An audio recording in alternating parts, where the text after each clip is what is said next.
தமிழ்நாடு சட்டமன்ற தேர்தல் சென்னை மாவட்டம் பெரம்பூர் தொகுதி தமிழக வெற்றி கழக தலைவர் விஜய் அவர்களின் சார்பாக வாக்காளர் பெருமக்கள் அனைவருக்கும் வணக்கம்.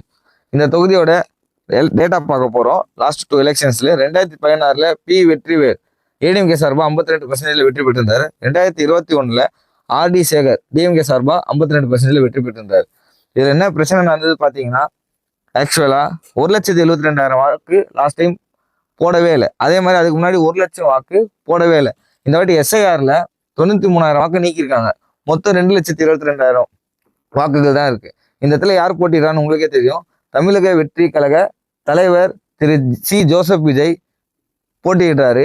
அவரை நீங்க எந்த அளவுக்கு வெற்றி பெற வைக்கணும்னா, முடிந்த அளவுக்கு 80% மேல, எப்படி 80% மேல எல்லாரும் போய் ப்ராப்பரா வாக்கு செலுத்தி தமிழ்நாடு கண்டிராத தலைவன் திரு ஜோசப் விஜய் அவர்களை வெற்றி பெற செய்து, விசில் சின்னத்துல வாக்களிச்சு வெற்றி பெற செய்து அவரை தமிழ்நாடு முதல்வராக ஆக்குறது பெரம்பூர் தொகுதி மக்களுடைய சிறப்பு அம்சமா இருக்கும் நான் நம்புறேன். அதுக்கு உங்களுடைய ப்ராப்பரான டிவிகேவோட சிம்பிள் இதோட விசில் சின்னத்துல வாக்கு செலுத்தி ஒருவருக்கு புரட்சியா உங்க தலைவர் விஜயை வெற்றி பெற செய்யுமாறு தாழ்மையுடன் கேட்டுக்கொள்கிறேன்.